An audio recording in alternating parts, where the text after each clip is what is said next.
Mishka, look to the left. To the left? A scream hits the headphones. I look around quickly. It seems to be too late. Yellow, fiery threads are stretching towards me from the mesa. Plexiglass bursts with a dry crack. Dural sings and squeals, torn by bullets. Film away from me, I plummet downward.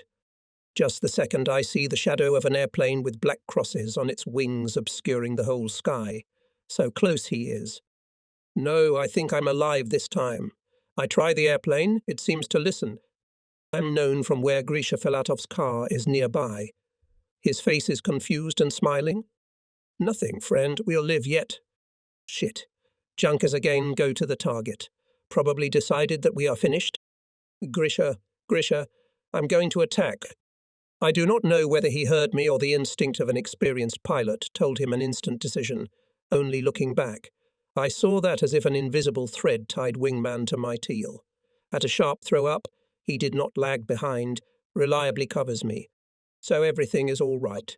Coming, huge junkers rapidly grew, blossomed rushing towards me rapid-fire traces. When you think that it is worth one of them to slip on the cabin, and death somehow becomes a little cold under the heart. Those writers who say there are people without nerves are lying. Fighting is not robots, and the main thing is to defeat even a minute hesitation in yourself. The main thing is to make your nerves stronger than the enemy's. They're falling apart. That's not bad. Attached to the left-winged junkers. Hit the throttle. 1, 2, 3. Crackle I do not hear and realize that I hit only when I leap forward. Smoking junkers goes. I go up in a candle. Filatov clung to the junkers. Well done. With such a wingman will. Filatov's German begins to smoke, falling into the bay. And turn around. I see the Germans are haphazardly dropping bombs into the sea. I throw the plane to the nearest car, and in horror, I look at the gas gauge. U is hardly enough to reach the airfield. I gave the command to withdraw. Later, on the ground, the details of the battle came back in my memory, and then I could hardly dissect it into its constituent elements. Perhaps the only thing I felt was rage? Well, I was not alone in that feeling, and in that attack, there was a lot of attacking going on back then. Leaning his broad back against the trunk of a white acacia tree, the commissar looked sullenly into the sun-scorched Crimean steppe. It was the golden autumn of mid-September of the 41st year. It was still summer hot, but the sky had already risen higher, spreading its pure washed blue to the horizon. In the windlessness, the ear could barely pick up the muffled sighs of the long-range artillery on Perikop. The commissar listened to these heavy sighs of the native land and stole a sigh from the squadron commander standing nearby. The Germans failed to take the Perikop Isthmus from the start, and they were pulling there the main forces of the 11th Army of Manstein. It was opposed by our hastily created in mid-August separate 51st Army, supported by part of the air forces of the Black Sea Fleet. Half an hour passed, as flew to the Sivashin to attack the enemy convoy 4 fighters. It would be time to return, and it is still not there. The commissar looked silently at the hand watch, then at the commander, but the commander was also silent. One did not want to talk at such moments. True, and worry as if there was no need to worry. To the task went experienced pilots, went this time again in pairs as the Germans fly, the leading and wingman. Felicia is a strong group, as it are in Venin, Kapichunov and Alekvedov. But yesterday it was much stronger, when it was led by the commander and there was a navigator of the squadron Larionov. Now Zhenya Larionov is gone. In the 40th he served in the Baltic. He fought in the frosty skies over the Karelian Isthmus with the white fins. On the Black Sea arrived with the Order of the Red Banner. Tall young pilot knew all Evatoria, and not only because his chest was decorated with the order, a man of a wide soul, he sang wonderfully, as he begins quietly. Favourite city. Can sleep in peace. It becomes warm in the soul, and then the guys of the 5th Squadron become quiet. A remarkable pilot, he covered his commander in the battle over Perikop. Messerschmitt came from behind, and then Eugene realized, if he turned aside, the cannon traces will pierce the plane of the commander. Larionov took the blow on himself. The Hitlerovite repeated the approach. On the burning plane, Larionov broke forward. He let the leader know, "Look out, there's danger behind you." And then Zhenya's plane rushed into its last dive. The infantrymen found and buried him, and the commissar did not even have to make the first speech over the grave of the first pilot of the 5th Squadron killed in battle. He delivered it in the evening at dinner, and who knew how many speeches he was destined to deliver during the war. And maybe tomorrow someone will have a hard fate to say farewell words at his commissar's grave. In war, after all, no one is immune from death. The speech was short, heavy, and sounded like a vow calling for revenge. He put into it so many feelings, so much hatred for the enemy that everyone was ready to follow the commissar to death and to the deed. But the commissar's trouble was that he was not a pilot and could not, together with the commander, lead the squadron into battle, could not by personal example. Commissar Arnaich was known to many pilots of the Black Sea region. Many, including the commander of the Black Sea Fleet Air Force, served under him. Pilots sincerely loved this slightly fat Chubasny, typical Ukrainian. They loved him for his constant, smiling, judicious, calm disposition, and most importantly, for his incorruptible straightforwardness of heart. That's why they lovingly called him Batko Naik. It was a recognized Batko on the whole Black Sea coast. Batko spoke Russian with a soft accent and some admixture of Ukrainian words, which made it pleasant to listen to him. Before the war, he had graduated from the Military Political Academy in absentia. He was well read and could at any time, and on any occasion, make us without cheat sheets, substantially and with certain conclusions. Many people thought that he was a political officer by birth, and they did not imagine him to be any other. Such an opinion was not far from the truth.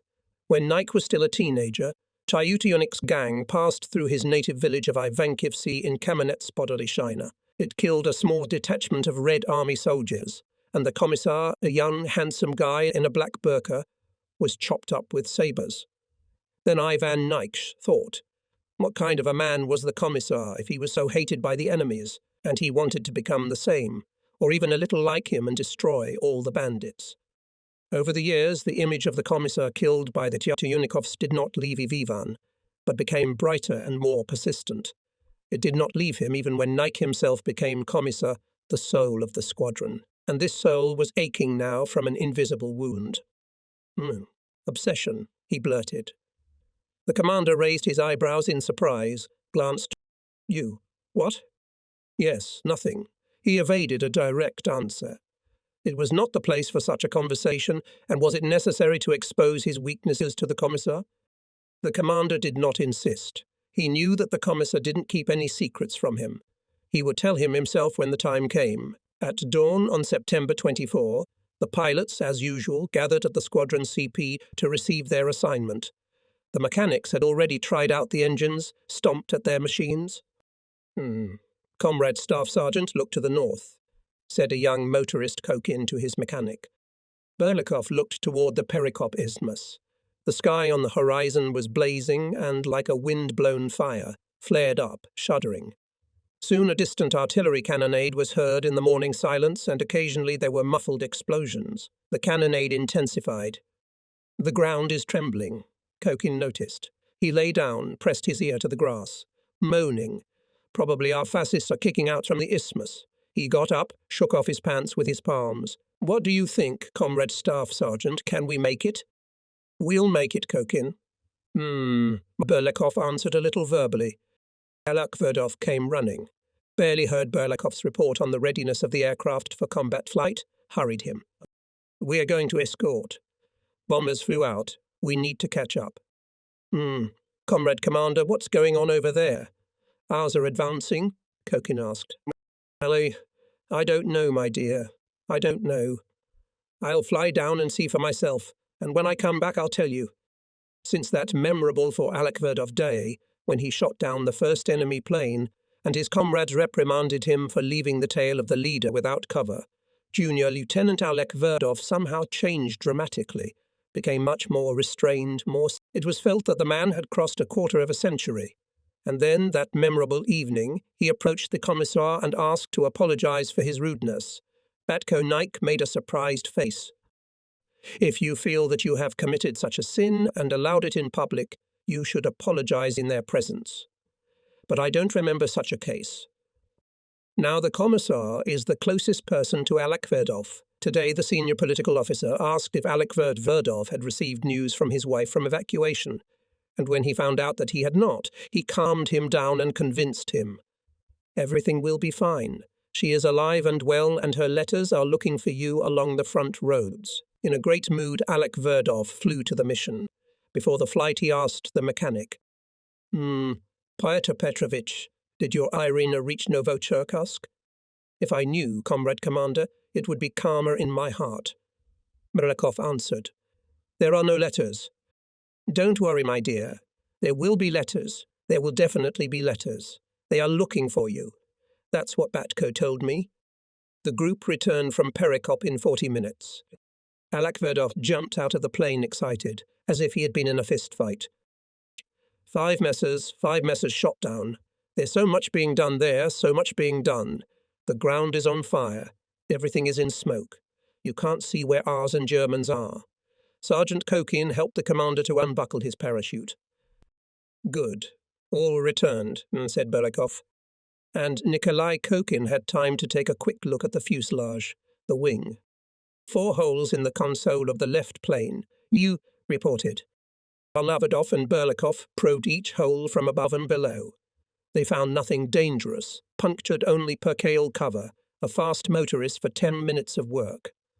Lieutenant Kolesnikov jumped out of the airplane as if from the ground. Since the commissar had brought him from Sevastopol, he had not yet been allowed to go on a mission. He was waiting for the transportation. He also touched the holes with his finger.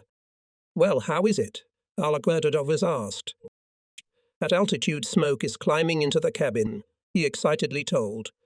In the sky, smoked hams, and wherever you look, Junkers, Messerschmitts, Heinkels, not many of ours. One group of German bombers was dispersed, another group was Then 7 Messers pounced on Filatov's 4. Filatov's and Minin's pairs pulled them into a merry-go-round. Then Avdiiv's 4 from below and the commander's 4 from above, pinched the Messers. Only 2 missed. 5 were shot down. I saw it myself. 3 were burning badly.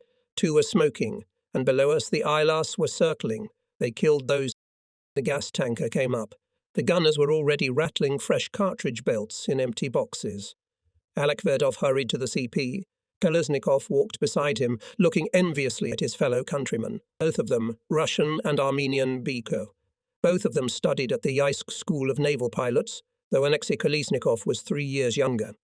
But he had a friend similar to Aleverdov, Aliyev Hussein Bala Oglu. Now Hussein is fighting on the Baltic. If not for him, Alexei would hardly become a pilot. Pilot's trial flights, after which he is given permission to fly independently. She met him as a teenager on the street of Baku and said, I often see you hanging around the city. You don't know where to do nothing. What's your name? Well, Leshka. Mine's Hussein. You can call me Kolya. Want to be friends? Come to the House of Pioneers tomorrow afternoon. You'll see how we make airplanes drawings. And Alexei came.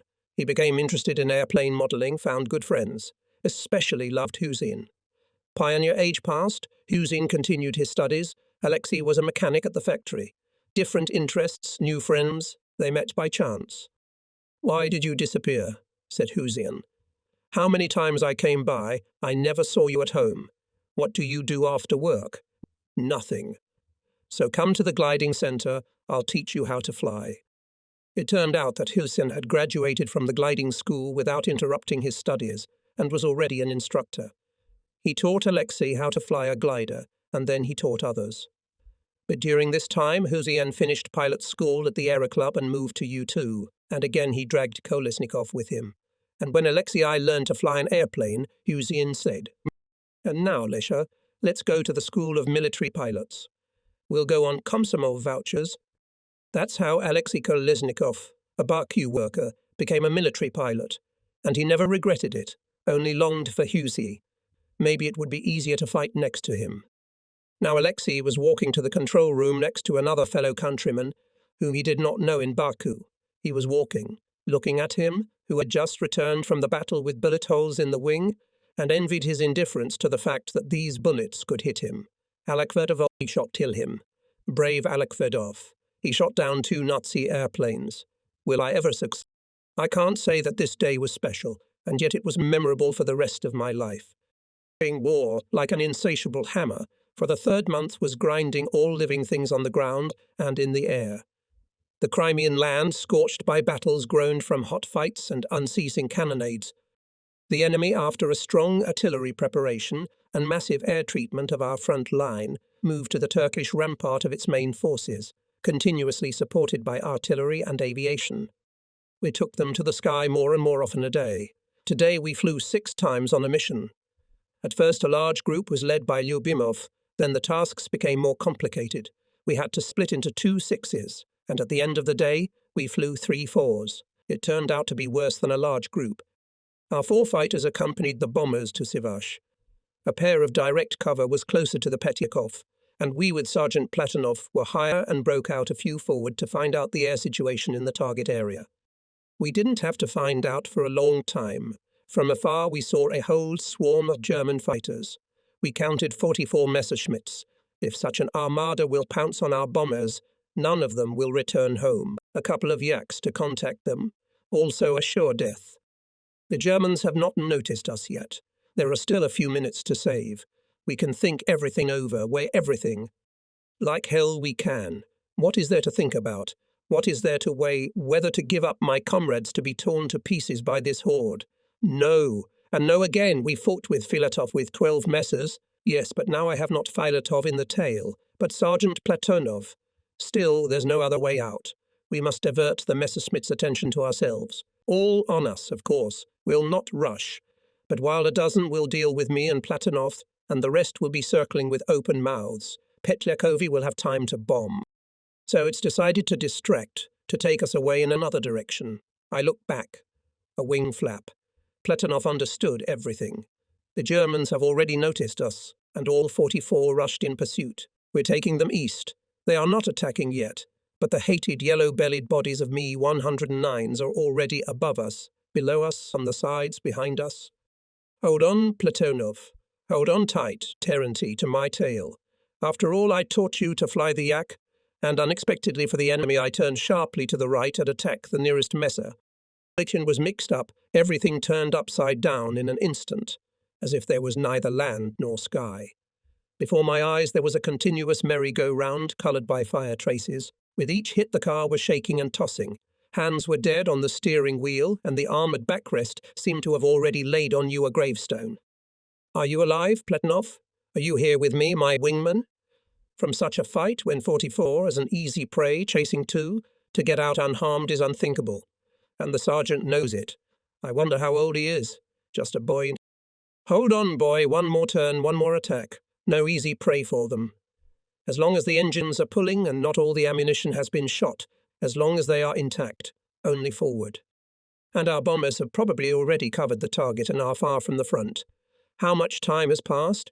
How many lives can a man live for such a moment? Suddenly a bright flame erupted near and to the right. The fire greedily licked the cabin Messerschmitt. The Nazis scattered. From that moment they no longer tried to raid so impudently, apparently having decided that fate had brought them together with real aces. So joined, so dynamic was our pair. And they didn't realize that my wingman, who had provided all the virtuosity of maneuvers with tenacity and courage, was receiving a baptism of fire. Such a baptism would have honored any manly pilot. Here and another vulture, dragging a fat black plume, went down with a stone. The Germans, as always, as if on command, herded out of the battle. We returned to the airfield in a sieve. My plane had 32 holes. Platonov's no less. Denisov himself told me so about further events. Through the fire of anti-aircraft guns we broke through to the target and began to dive on the enemy airplanes standing on the ground. Bombs were bursting all around and tracer bullet lines hung in the air like ribbons. The only Il-2 among the bursts chose targets and shot them. A veil of dust, fire and smoke soon covered almost the entire airfield. And here through this veil suddenly bursts, taking off. He-111, which immediately attacked me and Semenov, and whether we shot it down or the pilot chickened out. But the machine collapsed on the road and caught fire on impact. We had already made several approaches to the target, lost altitude, and to gain it on our outdated machines was not so easy. And enemy fighters came from neighbouring airfields. A lot and a heavy battle began. Here I realized that Lyubimov's Yaks were already tied up in an unequal battle, and we were left without cover. Almost all ammunition was used up, therefore, manoeuvring, it is necessary to withdraw to their territory. and we retreated with a fight. Here and there were seen large groups of German fighters and in a minority of our bis, seagulls and ishaks. The enemy had a clear advantage, but here is our territory, and I decided to pull the enemy towards the nearest. I see they are already taking off. We start more active actions, but the weapons are no longer firing. The Germans, realizing this, are even more involved in the fight, not noticing that they are caught in a trap. Our fighters attacked from above, and 2 German planes immediately fell, and the rest at full throttle began to leave. One way or another, but the victory was won. General Ermachenkov and Major Normov, the fleet inspector on piloting techniques, arrived for dinner. Celebrated today's victory. I wanted to believe that it will be a guarantee of future combat successes. The dinner turned into a noisy fun, and then into a relaxed conversation. We remembered Zhenya Larionov with a kind word, did not forget those who flew to the defense of besieged Odessa. The dining room became crowded. Someone brought an accordion, stretched out the furs. They rang Unharness the Horses, Boys, then sang Favorite City. Filatov was brought a guitar. He lightly touched the strings and sang Black Eyes. His soft, pleasant tenor filled the whole space, leaving no room for other sounds or rustles. At the opposite end of the hall, the tables were pushed apart and they danced Russian, Lizinka and Gopaka to the Bayan. Minin and his new wingman Yasha Makev were discussing something. Minin Asher. When the war ends, I'll buy myself a passenger car. While the pilots were having fun, the general was having his own conversation at the table. Ermachenkov got friendly, said that he would spare nothing for the squadron. Well, what do you lack? Tell me. I'm not confused. The airplanes, Comrade General. 4 are damaged today. Pilots will die of boredom while they're back in service. Airplanes, Yermashenkov interrogated. Didn't I brag to you? Major Normov flew here specially to present you with his brand new yak. Nikolai Alexandrovich, the kindest soul, opened his eyes in surprise. Comrade General. I told you. Ermachenkov persuaded him. Of course I did, agreed Naumov, only on the condition that I will fight here on it for 2 days. Will you take it, Lyubimov, on a mission? Thank you. The fun was cut short amicably. At the adjutant's command, the lights flashed 3 times, and with the general's permission they suggested to disperse for a rest. The urgent meeting at the commander of the Fleet Air Force ended early. Everyone was leaving in a hurry. Everyone in Sevastopol had other things to do and troubles, and they wanted to get to their airfield by daylight. Lyubimov was also happy to leave the stuffy, smoky dungeon of the headquarters. In the city nothing else held him, and he was in a hurry to return to Targeli. At the exit he ran into the commander of the 32nd Air Regiment, Major Pavlov. They said hello, walked along the historical boulevard. Sevastopol was preparing for defense. Sailors installed anti-tank hedges, welded from pieces of rails. Women were digging slits. Shovels and crowbars were ringing and scraping against the stones. And high in the blue autumn sky, Soviet fighter planes barreling over the city were cutting the air. Lyubimov saw them off with a glance. The MiGs were turning over the northern bay, just in the place where he had caught up with a German bomber on the first night of the war, and probably would have shot him down if the searchlight had kept him in its beam for another 10 seconds. How is the war? Major Pavlov asked. It seems to be all right, Naum Zakharovich. No offences? The Germans. No, in the group. The superiors. I haven't noticed, Naum Zakharovich. So they don't offend. Pavlov's voice was restrained and sad. But I, Ivan Stepanovich, have already been offended. Pavlov did not explain how and who had offended him. Lyubimov knew without it. He himself was hurt that the commander of our regiment, such a sensitive educator, an outstanding master of air combat, even before the war taught his subordinates to fight, he himself was in the affairs of much less than his capabilities. At a time when the enemy breaks into the gates of the Crimea, Major Pavlov sits with his staff at 2 squadrons near Sevastopol. The other 3 squadrons fought in Odessa and on Perikop. In fact, they went out of operational subordination of their regiment. At the headquarters of the Fleet Air Force stopped. Pavlov gave Lyubimov a hand. Saying goodbye, asked how the young people are fighting. Then said suddenly, give everyone, the entire squadron, greetings. Tell them that the commander is satisfied with their work, not in vain tried. And you too. Remember what I taught you? It came in handy. Well, he shook Lyubimov's hand slightly, turned abruptly and staggered away without looking back. Stocky, a little stooped, strong. Lyubimov went to the waiting staff bus to the airfield. Some lieutenant jumped out of the door of the headquarters. Having looked, the commissar recognized in him his pilot, sent more than a month ago to the hospital after the accident on the MiG-3. "Lieutenant Kolesnikov," shouted Lyubimov. Kolesnikov stumbled half a step, quickly, clumsily turned at the voice and froze, putting his hand to the visor of a dashingly shifted cap. "What are you doing here?" asked Lyubimov, looking at the pilot. Freshened up, rounded guy. His uniform is clean and ironed. "Just so, comrade captain. I'm taking my superiors." "To you too," answered Kolesnikov, his boyish face touched with a guilty smile. How long have you been out of the hospital?" "Hey, 2 weeks. I asked to go to the unit, but they wouldn't let me. The doctor said not to fly combat aircraft for 20 days, and I was sent to the Royal Navy." "Well," stretched out Lyubimov, "do you want to fight?" "Of course I want to, comrade captain," he said seriously, lowering his voice. "Let's go." In the semi-darkness of the corridor met Major Normov. "Nikolai Alexandrovich, there is a nonsense," addressed to him Lyubimov. "My pilot was taken from the hospital to you." "CT double. Let him fly for his health." And calculated Nikolai Alexandrovich. "A man wants to fight, he flies 3 types of fighters, I-16, MiG-3 and Yak-1, and he's a coachman." "You should have said so. Wait here." Narmov went deep into the corridor, ducked into some door.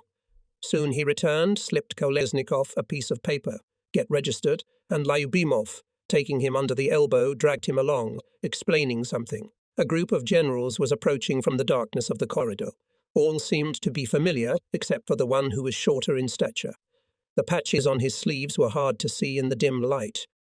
"Zhavoronkov," Narmov whispered and stepped back against the wall, letting the generals pass. Lyubimov, stopped the commander of the Black Sea Aviation, extended his hand. "Hello! They said so many flattering things about you that I would like to join your squadron." "So this is the same Lyubimov."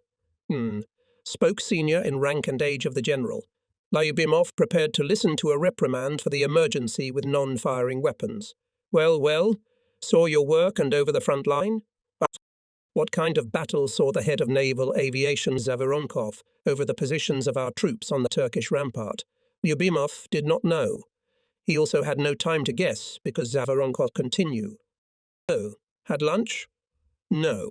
You won't have time for your first ladle anyway. The masters are threatening to treat me to a good dinner, so don't refuse, Captain, to sit with me in their cabin company."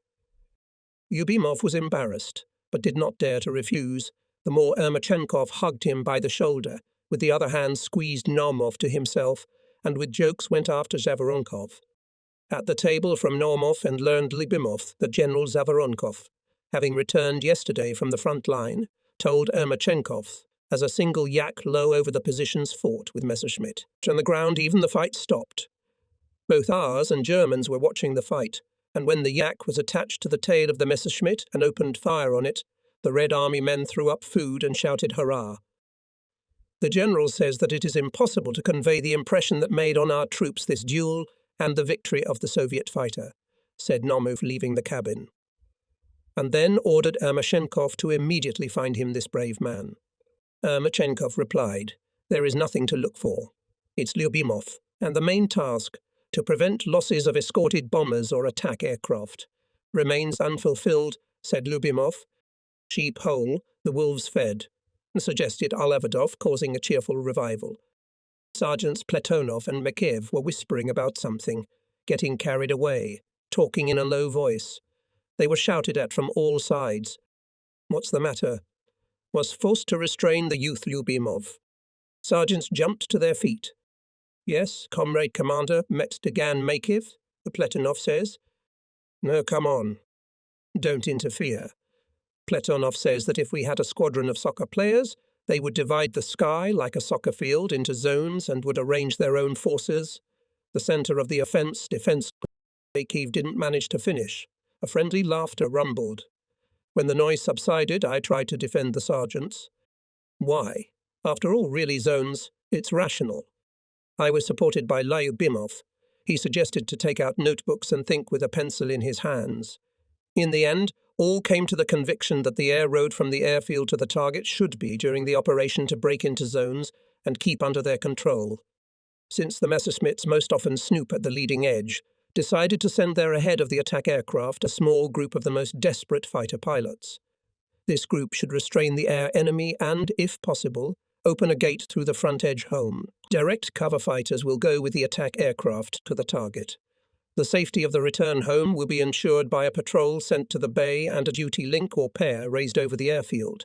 It was agreed to keep the formation and air combat flown in pairs. Pairs provide their own cover.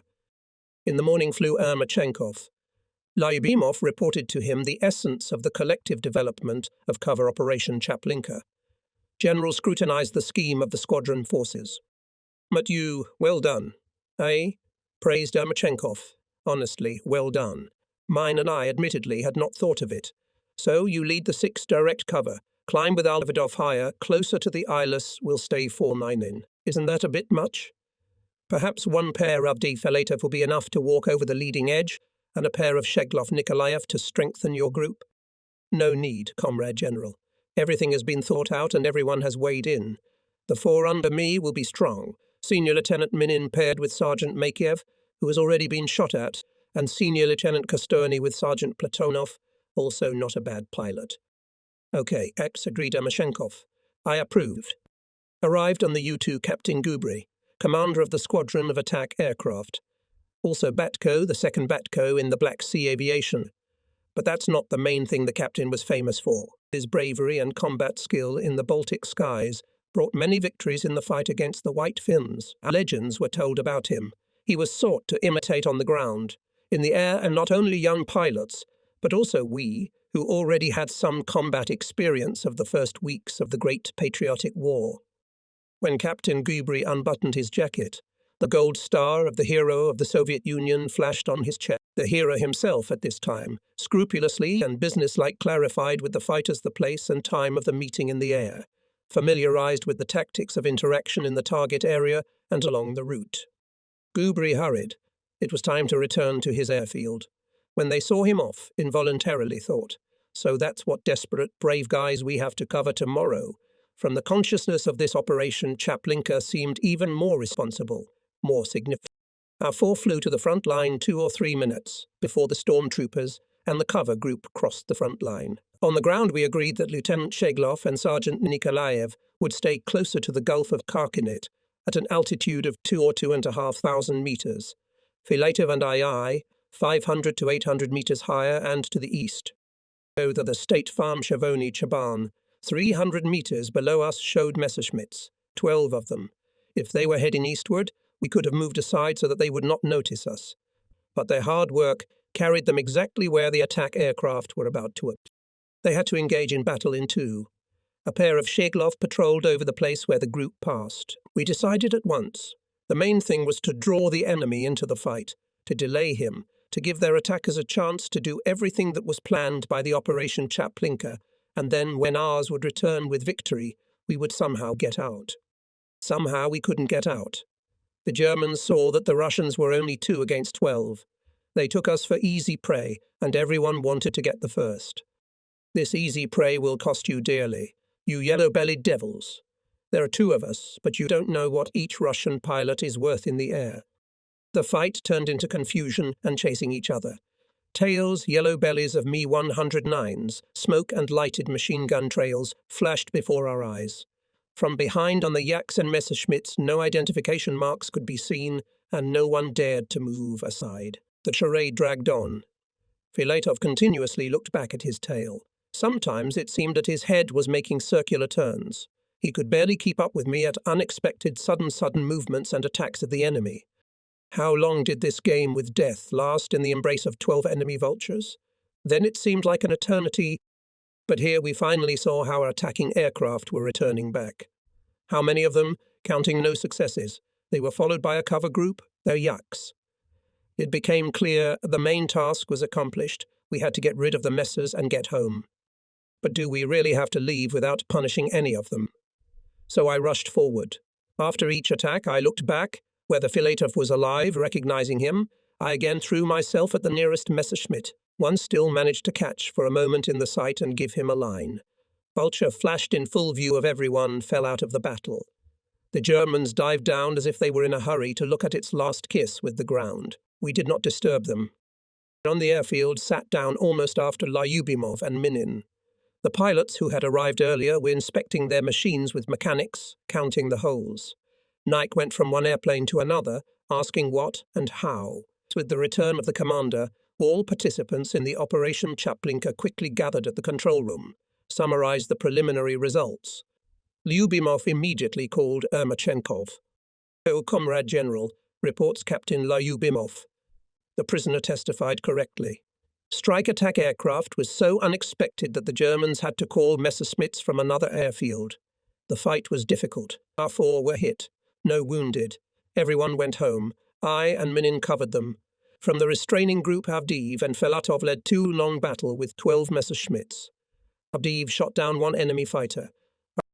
A now hero of the Soviet Union, Major General of Aviation K.D. Denisov, led then a group of I-16. Direct support of the operation fell on him. Later he bitterly said, "We all realized, of course, that these fighters are very outdated design, and therefore they were more suitable for bombing attacks than for aerial combat. But what to do? At that time every airplane counted, and we had nothing to choose from." When the Germans from the north began to occupy the peninsulas and islands of the Sivash, they had already landed their fighters on the airfields Chaplinka and Askania Nova. Rarely a flight of Denisov and his pilots was without a fight. So it was this time when he led a group attacking the airfield Chaplinka. At the time of his flight, Perikop, almost the entire cover group, had already been drawn into battle with enemy fighters, having intercepted the captain's anxiously wandering glance around the room. "Zhevorenkov is not here," he reassured Lyubimov. "He went to the front line. His brother was wounded there. Great, you met him? Don't take offense at him. He's only formidable in appearance, but a kind man at heart. You haven't gotten into trouble with me yet. I can say the wrong things when I'm in a hurry, and in that case, don't take offense at me either. The sea water dries up, but the salt remains. Well, come and sit down." But before Lyubimov reached the specified chair, he shook hands with Colonel Strotman, Chief of Staff of the Fredidov Air Group, Colonel Adamson, Regimental Commissar, and Captain Melikov, formerly the commander of the group. During this time, the general ordered to bring in a prisoner and call the staff clerk who knew German. The prisoner crossed the threshold, took 3 steps forward, stopped. He was in the uniform of a Nazi pilot. Behind him, 2 sailors with rifles stood at the door. Just then the staff clerk entered. Ermachenkov told the escorts to stay outside the door, walked around the room with his hands behind his back and stopped near the prisoner. "Here he is, admire him." Said the general to Lyubimov, "Hitler's degenerate Julius Dite." At the mention of Hitler's name, the prisoner stretched out at attention with his chin up. Lyubimov stood up, came closer to see the living German pilot. The general continued, now addressing Dite. "You have flown away, conqueror. Do you know who cut your career short?" Ermachenkov pointed at Lyubimov. "Russian pilots Captain Ivan Lyubimov and Senior Lieutenant Avdiyev. Remember this, it will come in handy someday." The scribe translated the general's words. The prisoner nodded his head, murmured something in his own way, and extended his hand to Lyubimov. The enemy's hand hung in the air. There was an awkward hiccup. It was necessary to proceed with the interrogation. The general approached the German pilot, looked into his eyes. "So, Dieter, you are in captivity, and I hope you will be frank," began Ermachenkov through the interpreter. "Yakov Yakovlevich," he turned to Colonel Strotman, "write it down," and again to the prisoner. "Tell me, Dite, from what airfield do you fly?" The prisoner was silent. Ermachenkov invited him to the table, unfolded the map taken from him, repeated the question. And again no answer. He was frightened, someone concluded. Ermachenkov turned to the clerk. "Tell him, Sergeant, that no one will touch him. Tell him that his life will be spared if he doesn't lie." The scribe explained the general's condition to the prisoner and added, as Nike noticed, something unnecessary from himself. Nike wanted to tell Ermachenkov about it, but the strange thing was that from the last words of the clerk Dite shook, turned white and spoke, hastily showing on the map the location of the base of his unit. Chaplinka. Airfield Chaplinka, clarified the Chief of Staff. Me, Chaplinka. Dita answered all the questions in more detail than he was required to, and it seemed that he was telling the truth. From his testimony, the group headquarters learned that the Airfield Chaplinka based only fighters. It was not clear only how, after heavy rains. In the roadless Ukraine, the Chaplinka airfield was supplied with fuel and ammunition. After all, there are neither highways nor railroad tracks close by. The prisoner revealed this, perhaps, the most important secret. Every day at noon, up to 10 heavy transports U-52 with full tanks of gasoline land at the airfield, each of which refuels 4 Mi-109 fighters at the same time. Transport junkers deliver ammunition and food.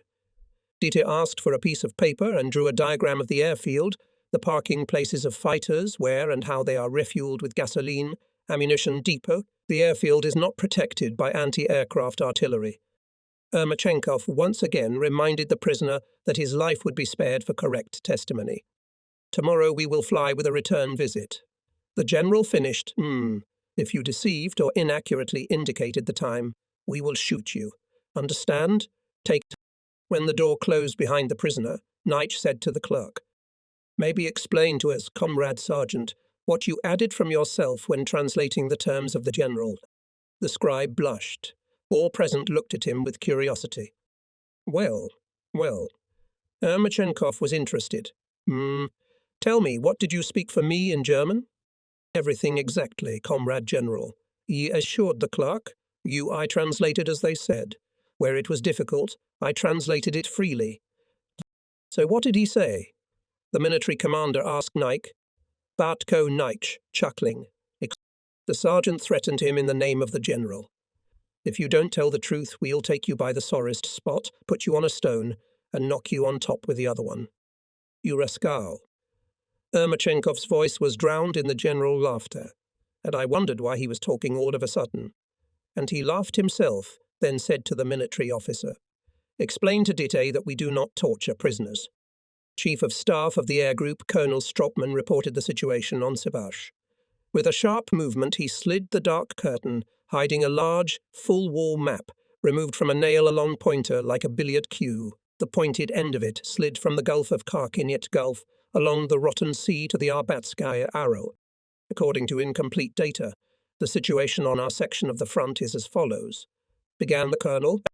Lyubimov listened to the chief of staff absent-mindedly. What Stropman said, the squadron commander saw daily with his own eyes. Batko Nich also knew a lot from combat reports and stories of pilots, but still took out a notebook and tried not to miss a single word. The situation was tense and not quite clear. In recent days, parts of the 22nd Infantry Division of the enemy captured at the gate of the Chongar Peninsula Railway Station and the settlement Solkovo, forced our units out of Novo Alexivka and tried to break through Genikesk along the Arabatskaya Arrow to the Crimea, but were repulsed by a unit of our newly formed infantry division with the support of shipboard artillery of the Azov military flotilla.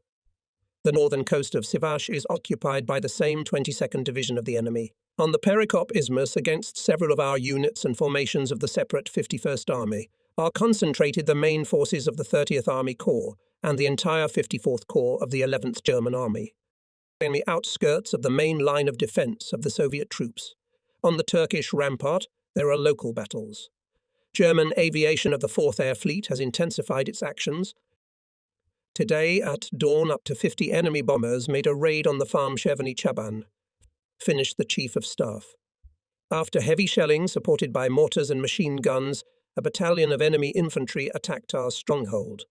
Another German battalion tried to advance from the state farm Kremenchug along the shore of the bay. The enemy attacks were repulsed. It remains unclear where the direction of the main blow of the Germans will be, through Chongar or through Perikop. It is most likely here. Mime Stroteman poked a pointer Kim in the Perikop Isthmus. The general instructed the Chief of Staff to urgently develop an Operation Chaplinka, and, having released his assistants, asked Lyubimov and Naicha about the people and affairs of the squadron, how the young pilots are fighting, what they need. Agreed with the proposal to strengthen after a suspicious visit of the enemy camouflage airfield. "And now I wish you good luck in combat," said Ermashenkov, saying goodbye. You provide tomorrow escort and cover the attack aircraft Captain Gubria and Denisov. Perhaps send with bombs and rockets, and Squadron Shubikov think carefully how to ensure the operation without losses. Much has been written about the exploits of the defenders of the Crimea and Sevastopol, but I think this heroism is revealed especially convincingly if we do not forget about one important circumstance. We lacked new equipment, and courage consisted not only in winning, but to win on machines inferior to the German in speed and firepower. Here it is impossible not to tell about one operation. I was in it with the guys was a cover group. The squadron flight crew gathered at the dugout CP to discuss the Operation Chaplink. The engineer promised to prepare all the fighters on the airfield and left with the commissar to talk about it with mechanics and service specialists. Pilots suggested different things: to go to the escort altogether, to become over the target in a circle, and not to let the enemy fighters to the attack aircraft. So, in any case, have flown so far, despite the fact that the wards of the group suffered losses. Now we have to look for something new. Fighters are usually accused of abandoning escorts, Filatov said, and they say the word abandon quite seriously, as the strongest accusation. But we are not abandoned in the literal sense. We enter into battle with the enemy. In our squadron receivers were available all new machines, transmitters only on the airplanes of the commander, deputy and squadron commanders. But they have not been used so far. Sharp tuning was very sensitive to any minor interference, and it is sometimes impossible to hear or understand the master's command. Mikhail Vasilievich, is your radio working? Shall we tune in? Lyubimov suggested to me while on duty. We tuned in for a long time, deafened by the shrill screeching. When we began to hear each other clearly, Lieutenant Marsharaikin ran up to the planes. A couple of Messerschmitts were coming to the airfield. Lyubimov waved his hand. His engine howled on the extreme note, and the machine from the parking lot went to take off. To the right of him, and a little behind, carried, not feeling the ground beneath him, my plane. Up went a spiral. The enemy was very close at an altitude of no more than 1,500 meters. Lyubimov calculated so as not to jump out in front of his nose and do not miss. He feared how the Germans, using their advantage in height and speed, would not rush into the fray before we reached their height. But for some reason the Germans did not rush into the fray. They became over the airfield in a turn. Apparently they were scouts looking for the location of parking places of our planes to bring here their dive bombers. Closer to Lyubimov was wingman. With gaining altitude, the captain, forcing the engine, pulled up to the yellow belly of the Skinny and gave it a successful turn. Then, jumping out behind and above him, rushed, accelerating speed behind the declining, and for some reason unsuspecting leading. The fighter shot down by Lyubimov was smoking. Not noticing my car behind him, he began to attach himself to the tail of the commander, but I beat him with a cue. Smoking Messerschmitt burst into flames. At the same moment, attacked Lyubimov leading sharply through his car down. The danger, apparently, warned him on the radio burning part. I came sideways to the flaming and losing altitude Me-109, waited for the fascist to throw back the cabin lantern and eject with a parachute. But he, to my surprise, with two hands easily threw the lantern overboard, slightly raised the nose of the airplane and immediately pushed the handle forward. The machine pecked its nose, and a skinny and long grey overalls pilot jumped far away from the cockpit. He hastily opened his parachute. Messerschmitt was burning 2 kilometers north of the airfield. Not far from his plane landed and the owner. There was no time to look further at this hurried AC. The second one was fleeing unpunished. When we sat down and hurriedly drove to the forest protection strip, to the parking lots. From there, mechanics, pilots who had not yet flown on the mission, gunners, motorists, instrument makers were already running towards us. The whole squadron was waving their caps and flight helmets in jubilation. Like the first Lyubimovsky demonstration battle, my first battle with Hitler's vultures took place over my native airfield. As well as then, my comrades saw from the ground everything that was done in the air, and I was very proud of it. The commander looked for Batyanaik with his eyes and didn't find him. As soon as he turned off the engine in the parking lot, he said to the technician, "I says, I don't see the commissar. We should catch the downed pilot. Matko is already there, catching him." "The technician answered. "Sergeant Bugayev is with him and 2 others. They ran away as soon as the German opened the parachute. Messerschmitt buried the engine in the ground, smoked Auzina. Nike went around with his companion's pile of charred metal. Preserved only badly deformed middle part of the pilot's cabin sticking out of the ground propeller blade. Instead of wing planes, scraps of twisted dural on the scorched stubble. The tail was torn off from the impact, but not completely, and lay tucked under the fuselage, disfigured and pathetic. "Look, comrade commissar, like a beaten dog," BOE said Bugayev. The pilot was nowhere to be seen. "Let's go to the straw pile." Bugayev looked back and saw something in the distance that glistened in the sun. He asked Nikik's permission to go and see it, while the commissar with 2 sergeants armed with carbines and the chauffeur was fumbling around the haystack. Bugayev brought the lantern of the Messerschmitt's cockpit. "Plexiglass is whole, not a single crack." "Say here," said Nike. "I'll go to the village in case they detained him there, or saw where he ran." There were no more than a dozen bare yards without a single tree in a village with a narrow street where 2 carts could hardly meet. Nike climbed out of the cab of the truck and, seeing an old man at the last house, went to him. "Have you seen, grandfather, how the German airplane was shot down?" Nike asked. I saw. The old man answered eagerly, wiping his watery eyes. And where did the German pilot run to?" "There you can see." The old man showed a dry, wrinkled hand in the direction of Pirikop. Nike clapped his hands on his thighs. "That's Bezovaid, fascist soul. I knew it." In the leak, he worried and, forgetting with annoyance to thank the old man for valuable information, rushed to the car. "Let's hurry to the haystack," he said to the driver, climbing into the cab. "Let's grab the guys and chase, or he'll go away, that he'll go mad." The semi-truck turned abruptly and rumbled along the mown step with its empty body. Even from afar, Nike saw Bugayev put the Mi-109's cabin lantern shining in the sun to the haystack, stomped near it with 2 other sergeants, counted off some steps. The 3 of them raised their carbines, almost without aiming, fired a fractional volley and ran to the lantern. Suddenly, from the haystack, at the very lantern at which the sergeants were firing, someone fell to the ground, thin and long, like a pole with his hands up. Nike jumped out of the car, almost on the fly, and launched into a tirade. "Ah, you're a damned grandfather," he swore. "So much for valuable information. Ne stellate, ich arbeite. Captivity, ich is Arbeiter captivity. Ne strelate." The German kept saying. The prisoner in new grey overalls was surrounded, looked at with curiosity. Young iron cross around his neck. His eyes were fixed on the carbines that the Russians held on his arm. "The wretch has lost his nerve," said Bugayev. "He thought we were shooting at him." The fascist turned pale. His hands trembled. "Ich nein Deik," he mumbled. "Ich bin your Staricher, ich bin your Staricher." "No way he's pissed his pants," Bugayev commented. Everyone laughed. "He says he's a worker himself," Nike explained. "He's surrendering as a prisoner. He's not German, but Austrian. Take away his weapon." Bugayev removed a holster from the prisoner's belt and pulled out a chrome-plated parabellum. "That's the thing," he said in the tone of a gunsmith. "It's not personalized. Something written on it."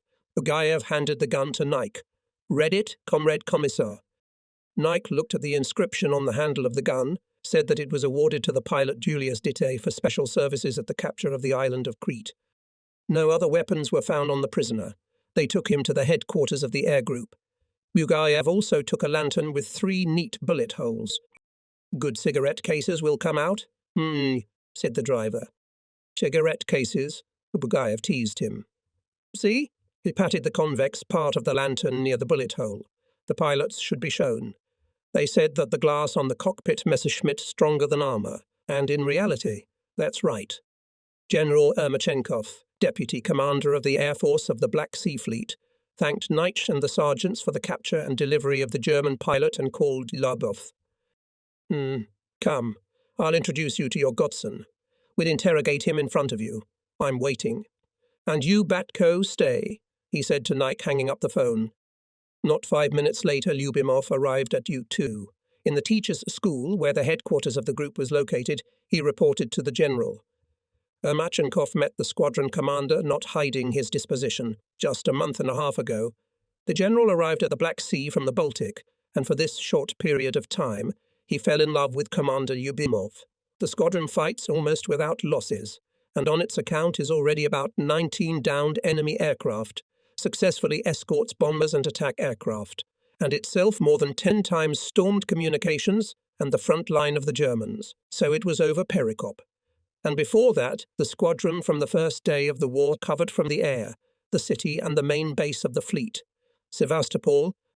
The general gladly shook hands with Lyubimov, hugged him, kissed him, then dismissed from himself, looked at the commander more carefully, without removing his hand from his shoulder.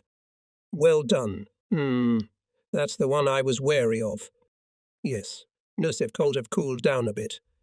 If you hadn't noticed the second pair, they would have given us a head start. They would have shot us down before we Messerschmitter. About the cunning of the Germans told me something Major Normov, Naor, Inspector of the Air Force, an experienced and fearless pilot. They put under the attack a pair of their fighters as a decoy, and the other pair was at altitude in ambush, more often on the sunny side. So going into the tail of the Messerschmitt, I instructed Nikolai Alexandrovich, look higher, whether there is no ambush. Before opening fire, look under the tail whether there is no fan. We were warned to expect big bosses by the end of the day. None of the squadron commanders had never seen General Zhavorenkov, but they had heard that the Chief of Naval Aviation is very strict, noisy and intolerant of any lapses. The pilots returned from their mission. A big disk of ruddy sun was about to roll across the steppe towards the bay, but the general was still gone. The mood of the people is high. They have worked well and without losses. Lyubimov was going to call the chief of the operational department of the headquarters of the Frederdorf Air Group and report on the last flight, but somewhere ahead of him. The box of the field phone came to life, insistently beckoning to himself, looking at the beautiful pre-sunset sun, in the rays of which the bomber planes, it seems. Our SB stretched in formation to Sivashi. Lyubimov picked up the phone. Seagull listens, he said. Junkers. The commissar kept his eyes on the approaching planes. He himself now saw that it is not ours. In the growing rumble of engines already heard a characteristic howling. I see, Comrade General. There's no one to pick up. Just worked, refueling. One of mine is on standby. Yes. Comrade General, I'm flying out. Lyubimov hung up the phone to the telephonist and hurriedly gathered. Zhavorenkov gave a tantrum. The German, he said, is climbing into his hands and you sleep, and ran to his airplane. And the Junkers are very close. Everyone raised their heads. They're coming straight to the airfield without fighter cover. Have they found out? Will they bomb? The sky above the steppe was howling and shaking, but Lyubimov did not hurry to take off, did not want to demask his sight raised at takeoff dust. Junkers turned over the village and took a course on the Perikop Isthmus. I saw some the rear on ours come in. Someone said, such booty goes away. Kapitunov said angrily, inserting a sharp word. Caught up with Lyubimov them quickly. Junkers did not shoot back, did not notice or let closer, came to the extreme right in the tail, in the dead, not shot by a gunner zone. As long as they reach the target, I must at least 3 down, decided Lyubimov. Junkers was already reliably sat in the sight, left to him 20 meters. If from this distance to give it a full bouquet, in front of his eyes will collapse, thought Lyubimov. He confidently pressed the common trigger of machine guns and cannon, and did not feel the usual shuddering of the machine when firing. The sharp smell of gunpowder smoke and burning oil did not hit his nose, nor did he see any tracks ahead of him. The machine guns and cannon were silent. It happened so unexpectedly that for a moment Lyubimov was not that confused. He simply bewildered, immediately with frustration threw the machine on the left wing plane down, turned around, did a mechanical reloading of onboard weapons. It cannot not shoot, because he flew today and everything was in working order, and again with a gain of altitude followed the rightmost Junkers, aimed 100 meters away, so that in case of repeated failure to have time to reload machine guns without leaving the attack, and press the trigger. And this time, and then all the way to Perikop, no matter how much he tried, pulling the ropes and rubbing his hands with blood to make the weapon talk, it remained silent. Such a shame and such a helpless state when enemy bombers are bombing our troops, and he is near, on a beautiful new fighter plane, and nothing can prevent them. Lyubimov has never experienced. Landed Lyubimov at dusk, came out of the cockpit gloomy and tired. Motorist and mechanic helped to unbuckle the parachute and free himself from the straps. It was quickly getting dark. Mazur here? Quietly asked Lyubimov. Aye. responded senior technician for aircraft armament. Look, my friend, something machine guns did not work. And the cannon too, said the commander, as if nothing special happened, and went to the control room. Monsieur was stunned, could not pronounce even the proper is. He was thrown into a fever. The commander in the air failed weapons. It is such an emergency. And the commander had already called the headquarters and reported to the deputy commander of the Black Sea Fleet Air Force, General Ermashenkov, about the unsuccessful flight, regretting that it was not possible to shoot down a single Junkers. Well, to hell with them, with the Junkers, replied Ermashenkov. Are you all right? What's that got to do with me? It has to do with that, he explained Ermashenkov. Was the Junkers yours? Yours. Well, find it and shoot it down. The general continued to speak. The telephone receiver in the hands of Lyubimov, soaked, seemed to be red hot with shame. But the commissar courageously kept silent and said only at the end, tomorrow we'll redeem ourselves, Comrade General. Tomorrow and today at dinner, where they usually discussed combat sorties, had to deal with an emergency incident. In combat, the commander's weapon failed. This has never happened in the squadron, and the reason was stupid. Gunner after the previous flight unloaded the machine guns and cannon, replaced the barrels, filled the ammunition boxes, and, leaving the weapons unloaded, ran for some reason to the wardroom. At this time, unsuspecting mechanic and released Lyubimov in the air. Discussed the accident together with the technical staff, argued briefly but firmly, and decide, from now on, every pilot must check the weapon before departure. We could not think of a punishment for the guilty. After all, death roamed daily, hourly on the heels of each of us. Our airplanes stood nearby camouflaged in the forest belt. The commander and I were on duty. No matter how busy the day was, a squad or a pair of fighters always stayed on the airfield. The pilots in Reichlands or overalls with parachutes, strapped on, usually wore out the heat in the cockpit to take off quickly at the first signal right from the parking lot. No one had yet had to repel an attack on the airfield from the air. The Germans did not know the Tagaila site yet, but to cover the landing of comrades returning from a combat mission, the duty pair has to take to the sky several times a day. The pilots were often in long air battles with Messerschmitts, came tired, sometimes wounded, on shot-down machines, with scanty remains of gasoline and ammunition. In such a state, and even with loss of altitude and speed on approach, they could not repel a sudden attack of German fighters, and for their safety in the air and barraged a duty link or Actually, a pair of fighters as a combat unit at that time, we did not officially exist. There was a link in front of the commander. The leader on the sides behind covered his left and right wingmen. On aircraft with low speed, such a formation did not constrain the freedom of maneuver and quite justified itself. But for new high-speed fighters, neither a new formation nor new tactics have not yet been developed. Creatively thinking pilots themselves made adjustments. Very coherently flew and successfully conducted air combat. Freedom of maneuver and mutual cover provided by a small distance of the right wingman and 3 to 4 times more left. Young pilots still huddled wing to wing and could not take advantage of the new machines. In our squadron, with the transition to high-speed yaks, nothing like this did not happen. Left on duty a pair of fighters because there were not enough planes to cover the attack aircraft, bombers or the front edge of the defence. For the same reason, pairs were formed from pairs and the cover groups themselves. So they entered the battle in pairs and did not notice that the third would be superfluous. This was the birth of a new formation and new tactics of air combat. By the way, I remembered my recent first fight, or rather the first meeting with a Messerschmitt. I did not consider it lost. After all, no matter how it was, we assessed the situation correctly and stopped the attack in time, but it was still unpleasant at heart. I missed that one moment when the yellow belly of the Messerschmitt came into my sight. Maybe, really, I should have given a good line from all points. But I wanted to get closer so that all rivets were visible. But I didn't see any rivets. Either my eyesight failed me or the distance was too great, and a couple of vultures in the sun got in the way. Since that memorable meeting, I once and for all made a rule. Shoot when you see rivets. Later it came in handy for many pilots. There was another vulnerable novelty in our technique, airplane radios. On the control of aerial combat by radio in aviation dreamed of long ago, excellent results were achieved in experiments.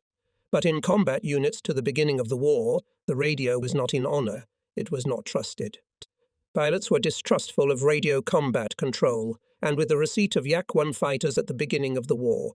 While you tune in to warn your comrade of danger, he will be shot down.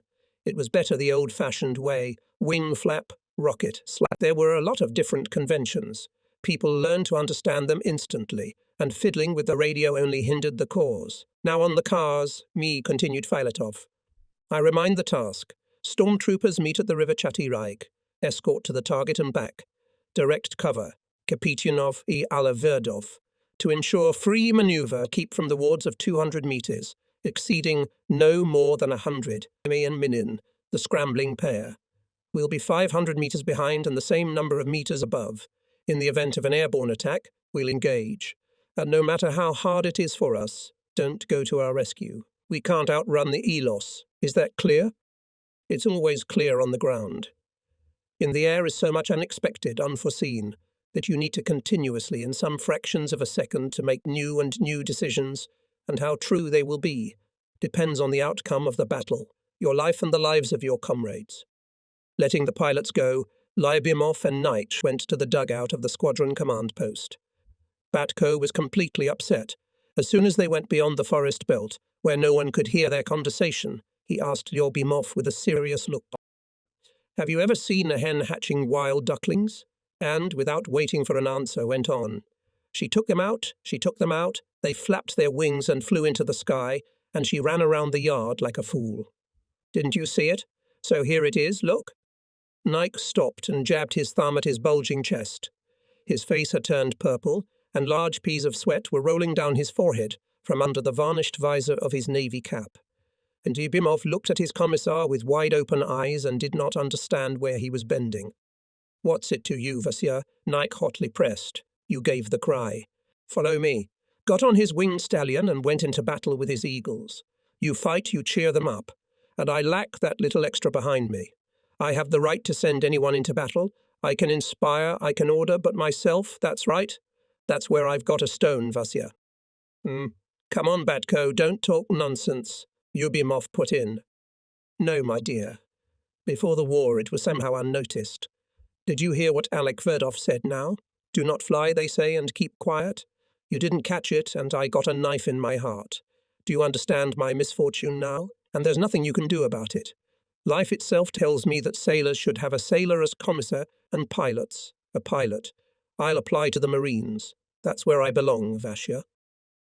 The sun doesn't seem to be very hot, but you're talking some nonsense. Lyubimov spoke calmly, as if he wanted to moderate Nike's ardor. Well, tell me, what will I do without you?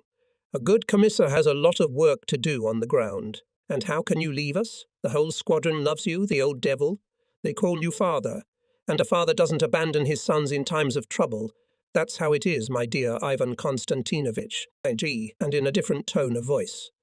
Don't take offence. Alec Verdov is young. He made a little fool of himself in front of his elders, and he'll be ashamed later.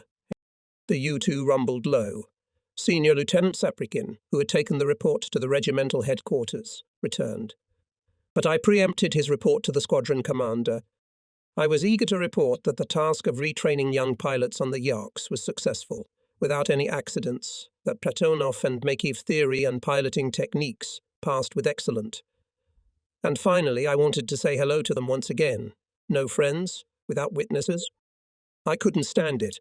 Wrapped my arms around Nike and Lyubimov and pressed them against me. How glad I am, brothers, that we're together again. Well, smile, devils. And Nike gave in. His face brightened, his cheeks dimpled. Lyubimov's eyes squinted good-naturedly, with a sly twinkle. Nike easily read in them. Do you want, Batko? I'll give away your secret. It seemed that the first words were ready to burst from Lyubimov's lips. Masya, said the commissar pleadingly. Grave, assured Lyubimov. Nasi creps from me. I bumped their foreheads. Amk, do not. And I continued to tell. Especially beautifully flies Sergeant Platonov, to what cleanly does everything. In short, ready to fight with them even now. You'll have time, said Lyubimov. After lunch with someone from the Sheld on duty. Can I go with Filatov? All right, with Filatov. Then you'll go to the zone with the sergeants, and so that they don't wander off, gather your young men now, Let them prepare maps to study the area. I'll teach the class. You should listen to them too. Go ahead. And immediately Saprakin came up. How's it going in the regiment? How's the commissar? How's our Naam Zakharovich? Saprakin took a visor. Mighty, permission to report, comrade captain? Lyubimov and Nitsch also put their hands to the visor. But the commissar immediately suggested, let's sit down, tell me. They sat down near the dugout in the shade of a new, not yet faded tent. Saprakin laid out various staff news, did not forget that the regiment commander Major Pavlov, that is Naam Zakharovich, very depressed. There were 5 squadrons in the regiment, labour and then prepared for the defence, and almost nothing to command. Scattered throughout the Crimea and even in Odessa. Sorry, Ivan Ivanovich, I'll interrupt. Me interrupted him, Lyubimov. Since we're talking about Odessa, you'll have to. Deputy Commander of the Air Force, Ermachenkov, called, ordered to send a fighter squadron to Odessa. It's a bit difficult there now, we must help. You know the area, and we decided to appoint you as a senior officer. I'm ready, Saprakin answered without hesitation. Who is with me and when to leave? Departure tomorrow at dawn. And the composition of the group, who would you choose? Saprakin thought for a moment. With whom to fly to besieged Odessa, he was far from indifferent, because the squadron consisted of half of young pilots, and when escorting ships will have to fight over the water with German torpedo planes and fighters, and Saplikinu wanted to choose the most desperate and the most experienced. In addition, able to independently prepare their machine to fly. Better, of course, take former technicians retrained as pilots, Kapitunov, Minin or Skachkov. Ivan Ivanovich quacked into his fist, as if correcting his voice, named all 3 names, giving detailed reasons for each. You are a genius. Lyubimov smiled good-naturedly, his eyes squinted, but we'll still have to take 1 sergeant. They're not given to us to keep score. Of course, as Saprakin said in a doomed tone, looking away. Why not? Naik intervened. Kapitunov should be the left wingman, the right closer to himself. From the newcomers, Avidiv will prompt who is stronger. Saprakin stubborn. All right, Nup said Lyubimov. I will not be forced. Take 2 senior lieutenants, Kapitunov and Skachkov. Detailed explanations will receive at the group headquarters. Returned from lunch. Young pilots, as ordered by the commissar, was to familiarization flight to the front line. It is better, of course, to come to Sivashi from the Gulf of Karkinet, I thought, to shell some column behind the enemy's front line for the first time and back through the bay. Above water is safer. Down below everything is like in the palm of your hand, and no anti-aircraft guns are threatening. Just keep your eyes on the air. It would be good to meet a couple of poor Messerschmitts with gasoline running out. That's enough for the sergeants to start with. And if we get caught, yes, a real ace. There are 8 or 12 of them. No, Lyubimov won't let us out like that. No, Zhenya Laranov. Well, what is a familiarization flight without a squadron navigator? Led young people to the front line of the entire squadron. On the ground remained only a duty pair. Lyubimov chose for the flight such a time when in the sky do not meet a single enemy aircraft. Perhaps the German pilots had a scheduled lunch or afternoon race. The Germans are punctual people. Then Lyubimov led a group of cover for our dive bombers, suppressing artillery and mortar batteries behind the State Farm Kremenchug. Of the sergeants in this flight took only 2, Platonov and Makiv. I, with Filatov and other sergeants, had to be on duty at the airfield. Sitting in the cockpit of the fighter, I again remembered Larionov. I did not want to believe in his death. It seems not long ago I had been barraging with him over the main base, flying to reconnoitre the movement of enemy troops in the area of Oshakov. I remembered something nice about Eugene pre-war, but then from somewhere Mazarikin appeared in front of the airplane. With a cry of air, he was pointing a rocket launcher clasped in his hand to the north. A pair of Messerschmitts were approaching at an altitude of thousands of 3. Instantly the engines of the Yaks roared, and in a minute we with Filatov were approaching the enemy. The attack on the lead fascist from below was approaching a successful outcome. Tilato flew up to me several times, gave me different signs and could not understand why I did not shoot. What are you doing? I was like this and that to you. Shoot. And you are sniffing his tail. Filatov then got hot on the ground, which rarely happened to him. You missed such an opportunity. And I did not know what to justify. Do you think, Grisha, I did not want to knock him down? We should have come closer to be sure. Maybe I'm wrong with Messerschmitts. That's the first time I was confused by the second pair in the sun. Have you seen it? No. The airfield near the small village of Tagala was quite unremarkable from the air. A forest protective strip ran away from the village into the steppe, and a road snaked along it. The only landmark was a wind, and then you'd fly by, and you wouldn't see any cars or people anywhere. I'd been warned about that, and still it would be a long time to iron the air over the steppe in my group of sergeants, if we had not met the squadron commander Lyubimov. We waved to each other wings. The captain came close to my plane, a shining face, a fleeting shake of his own hands above his head. This handshake was especially dear to me. Lyubimov was not only my immediate superior, but a real combat friend. We had already served together for several years. By documents we called Lyubimov Ivan Stepanovich, but his friends dubbed him Vasy. Why? No one could explain. But with both names he was a kindly, sweetest man.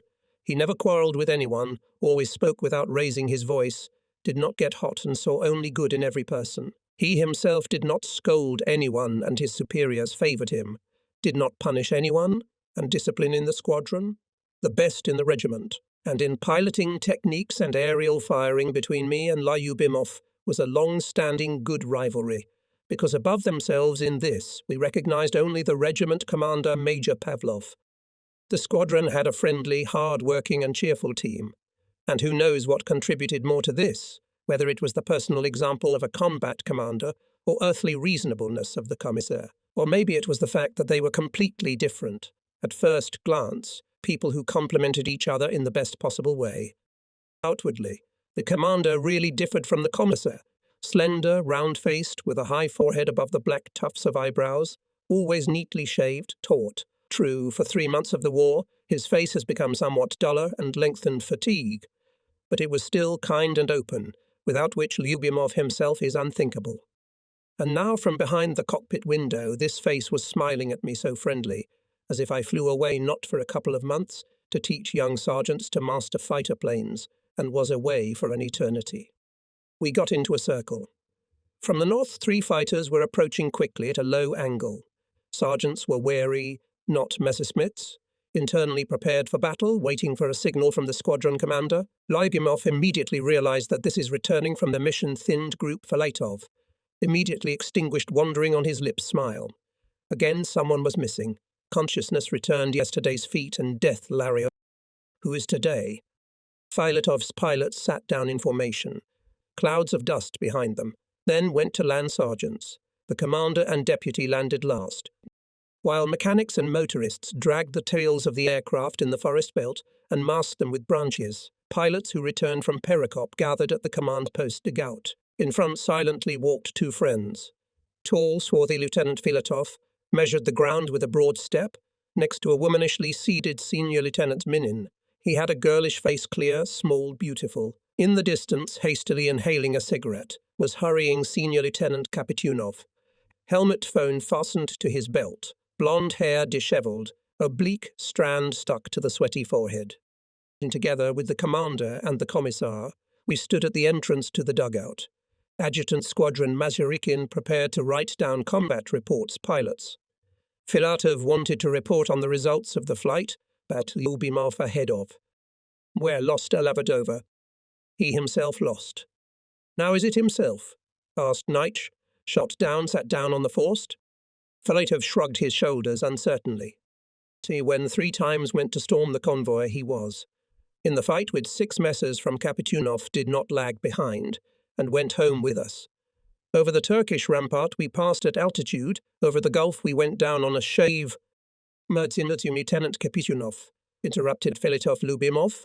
Where is your wingman? Kapitunov blinked guiltily with whitish eyelashes, wrinkled his large nose and could not say anything clear. The growing rumble of the airplane helped him. A siren wailed at the observation post, an air raid, several pairs of eyes fixed on one point, but they could see nothing. Meanwhile, the rumble was growing, then suddenly stopped, turned into a whisper with a whistle. Everyone rushed behind the forest belt. The yak was landing. Here he touched the ground, ran and disappeared behind a wall of raised dust, having emerged from the dust veil quietly, occasionally snorting the engine, approached his parking lot. The pilot jumped to the ground.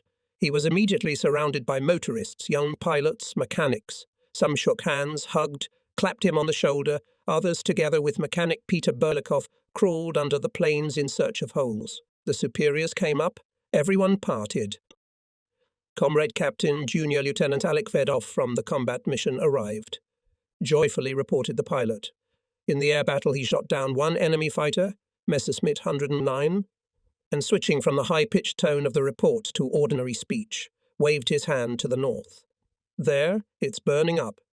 Alec Vedov smiled broadly, showing dazzling white teeth.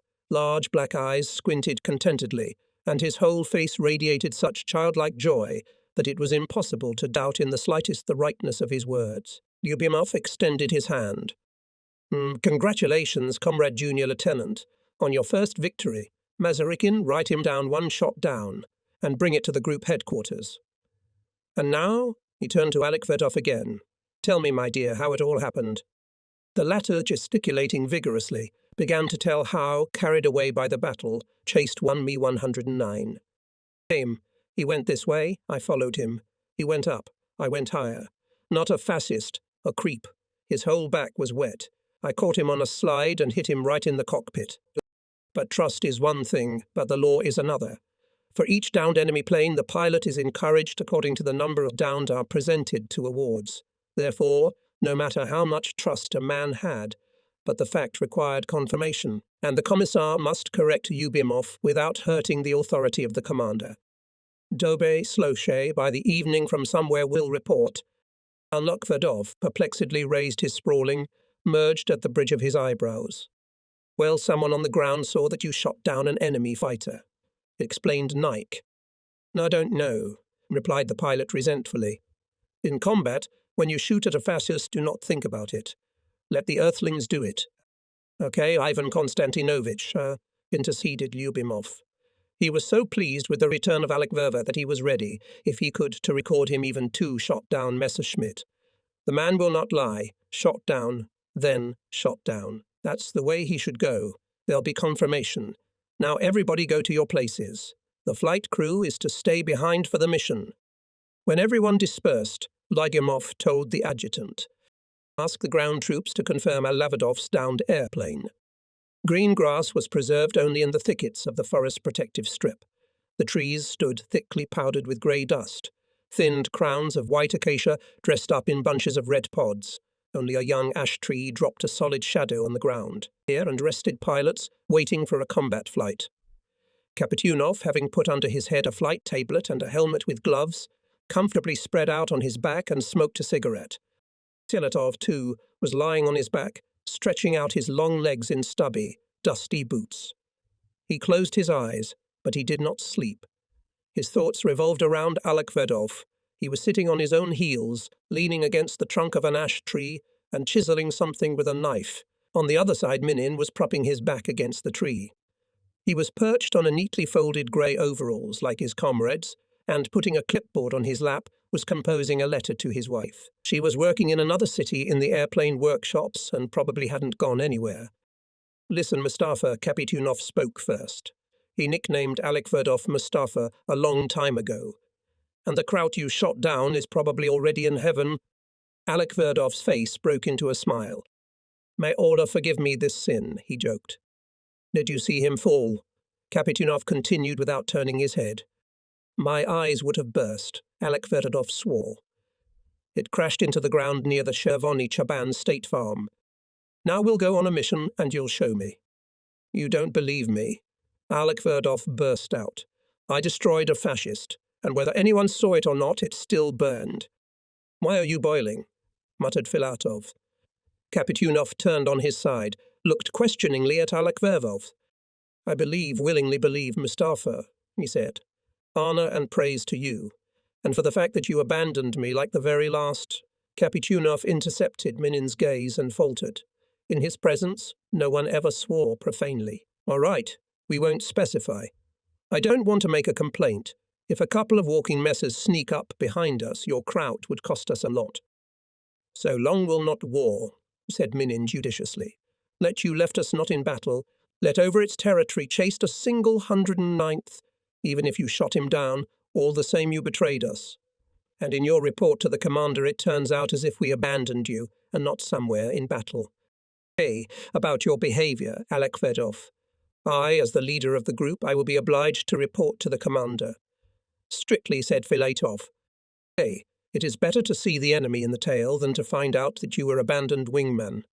Calmly and firmly finished his thought Minin. I will ask, declared Kapitunovs, that instead of you give me someone from the young? Alakferdov jumped to his feet. His black, radiant eyes glazed over. Honest Komsomol, I shot down a Messerschmitt. I didn't think, what kind of traitor am I, comrade senior lieutenant? Don't give up on me. I give you my word that I'll never do such a thing.